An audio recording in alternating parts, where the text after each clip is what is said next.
Successful people are successful because they know how to make good decisions, and most importantly, because they're willing to take responsibility for the decisions they make.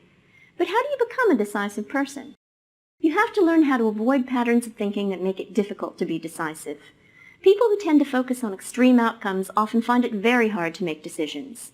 We often exaggerate how likely extreme outcomes are because we frequently see vivid examples of them in the media. Extreme outcomes generate headlines, regardless of whether those outcomes are good, like winning the lottery, or bad, a grotesque and untimely death from a dramatic cause like a plane crash or terrorist attack. The more we see dramatic events on the news, the more likely they seem. If you want to make better decisions, don't assume that extreme outcomes are as likely as they first seem. Say, for example, that you're trying to decide whether to start a business. As you weigh the positive and negative factors, don't ascribe too much weight to an extremely positive outcome, such as taking your company public and becoming a gazillionaire like the founders of Google, or going bankrupt and ending up sleeping under a bridge. An outcome somewhere between those extremes is much more likely.